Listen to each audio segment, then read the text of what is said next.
Assalamualaikum warahmatullahi wabarakatuh. Nama saya Mutiara Maharani dengan NPM B1A022442. Video ini dibuat bertujuan untuk memenuhi tugas hukum antar tata hukum dengan dosen pengampu Ibu Dr. Emma Septaria, SHMH. Dalam video ini saya akan menjelaskan mengenai status personal.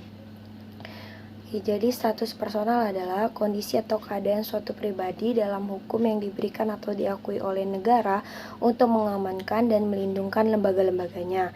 Status personal ini meliputi hak dan kewajiban, kemampuan dan tidak kemampuan bersikap tindak di bidang hukum yang unsur-unsurnya tidak dapat diubah atas dasar kemauan pemiliknya. Walaupun terdapat perbedaan mengenai status personal ini, pada dasarnya status personal adalah kedudukan hukum seseorang yang umumnya ditentukan oleh hukum dari negara di mana ia dianggap terikat secara permanen. Secara garis besar, ada dua cara atau ada dua asas aliran dalam menentukan status personal seseorang, yaitu yang pertama asas nasionalitas atau kewarganegaraan. Aliran ini mengkaitkan status personal seseorang kepada hukum nasionalnya. Dengan kata lain, untuk menentukan status personal suatu pribadi berlaku hukum nasionalnya.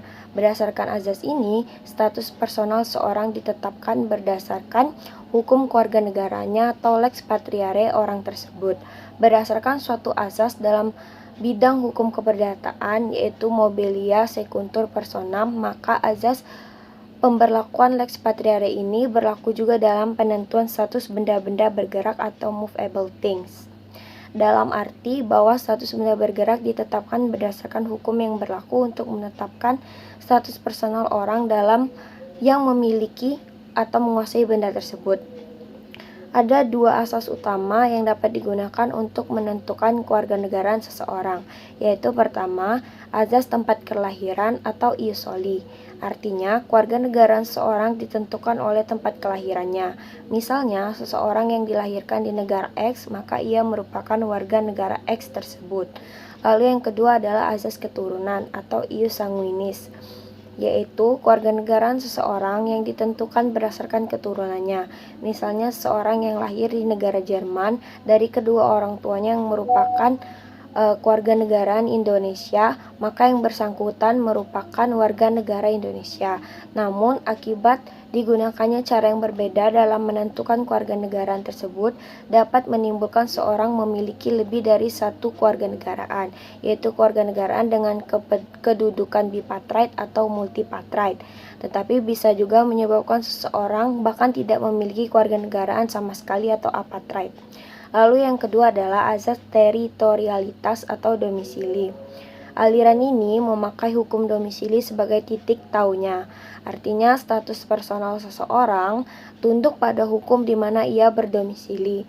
Azas domisili yang dimaksudkan di sini hendaknya diartikan sebagai sebuah konsep yang tumbuh di dalam sistem-sistem hukum common law dan yang umumnya diartikan sebagai permanent home atau tempat hidup seseorang secara permanen.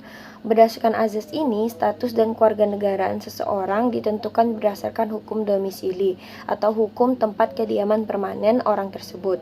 Konsep domisili ini pada dasarnya dibedakan dalam tiga pengertian. Yang pertama, domisili of origin, yaitu tempat kediaman permanen seseorang karena kelahiran orang itu di tempat tertentu. Misalnya bagi anak A, domisili of origin-nya adalah negara di mana ayahnya berdomisili pada saat sang anak dilahirkan. Lalu yang kedua adalah domisili of dependence, artinya tempat kediaman permanen seseorang karena kebergantungannya pada orang lain.